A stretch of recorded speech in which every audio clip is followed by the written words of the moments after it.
तुम्हारा अपना एक बाप दूसरा न कोई। तो बताया पहले पहले बाप आकर आत्मा को रियलाइज कराते हैं, हे आत्मा तुम्हारा विशेष पार्ट इस रंगमंच पर क्या है। कौन सी आत्मा को? अरे मनुष्य सृष्टि का जो बड़ा भाई आत्माओं के बीच में है, आत्मा आत्मा भाई भाई कहते हैं ना, तो उस बड़े भाई को रियलाइज कराते हैं कि तुम्हारा विशेष पार्ट क्या है। तो जो आत्मा का रियलाइज करते हो वो आत्मा का भी रियलाइजेशन कि तुम आत्मा का पार्ट क्या, तुम आत्मा का पार्ट क्या, तुम आत्मा का पार्ट क्या, तुम्हारा पार्ट क्या, उनका पार्ट क्या, ये आत्माओं के पार्ट का रियलाइजेशन कौन कराएगा? अरे नींद आ रही बहुत जोर से। वो कराएगा या कोई नीचे वाला कराएगा? है हाँ, यही जानोते ही देव जनाई, उसके पार्ट को तुम जानकारी दे देते हो, वो जान जाता है मैं इस मनुष्य सृष्टि का बाप हूं। तो जो मनुष्य सृष्टि का बाप है वो सब मनुष्य आत्माओं को अपने अपने पार्ट की जानकारी दे देता। ऐसा ज्ञान देता है जो ज्ञान शीशे के मुआपिक पारदर्शी होता है। क्या?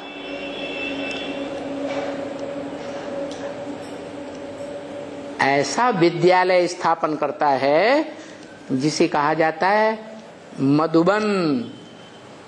मधुबन में मुरलिया बाजे। क्या? मुरली कहाँ बजे? मधुबन में। और मधुबन को शीश महल बनाता है। कौन सा महल?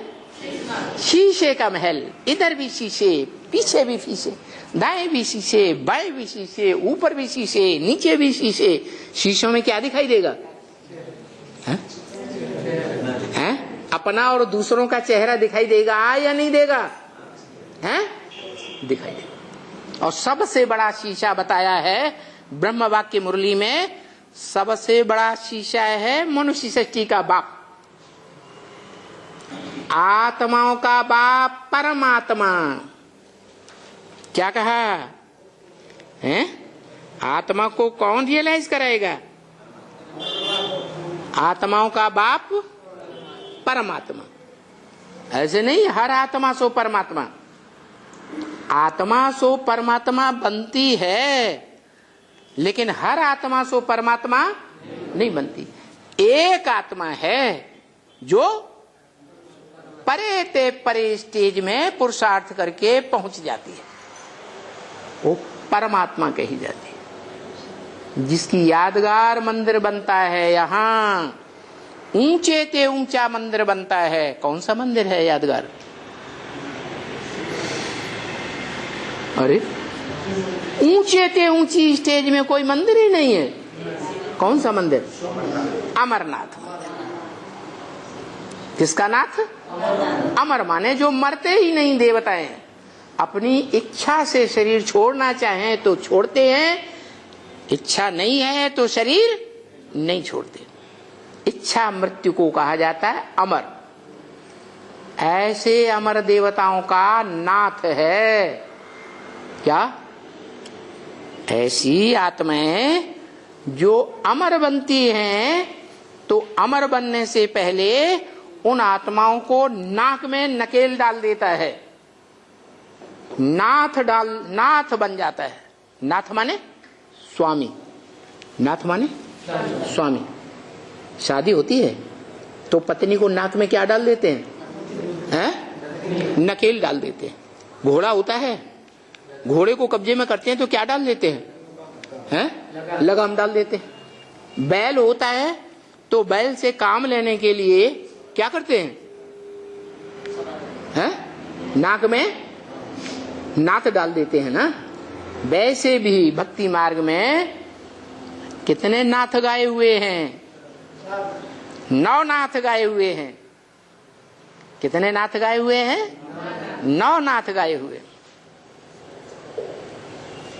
उन 9 नाथों में एक है वैल्यूलेस और 8 है वैल्यूबल। जो 8 दिशाओं के मालिक 8 दिग्पाल कहे जाते हैं। दिग्पाल माने दिशाओं को पालने वाले। कोई पूर्व दिशा को, कोई पश्चिम दिशा को, कोई उत्तर दिशा को, कोई दक्षिण दिशा को पालना करते हैं। फिर उनकी कोण की दिशाएं भी हैं, 4 दिशाओं के कोने भी हैं, उनको भी पालने वाले कोई हैं। तो 8 दिक्पाल गाए हुए, अष्टदेव गाए हुए हैं। क्या अष्टदेवों की पूजा कहाँ होती है? दक्षिण भारत में होती है। अष्टदेवों की पूजा नॉर्थ इंडिया में नहीं होती है। अष्टदेवों के मंदिर दक्षिण भारत में यादगार बनते हैं, मूर्तियां बनती हैं, पूजा भी होती है। नॉर्थ इंडिया में पूजा नहीं होती। क्या कारण है?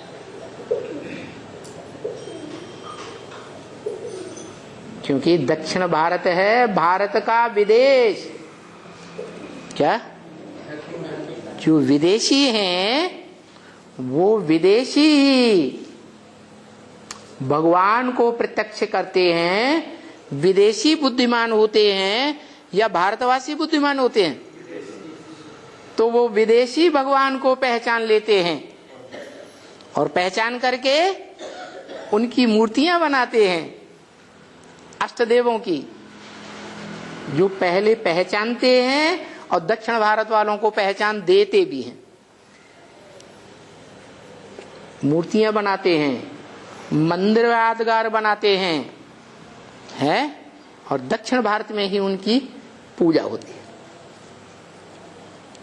नॉर्थ इंडिया में अष्टदेवों की मूर्तियां नहीं बनाई जाती। उड़ीसा में बनाई जाती है। अष्टदेवों के मंदिर हैं? नहीं, दक्षिण भारत में है। तो कारण क्या? कहाँ प्रत्यक्ष होते हैं? प्रत्यक्षता रूपी उनका जन्म किनके बीच में होता है? अरे बच्चा पैदा होता है तो पहले घर वाले पहचानेंगे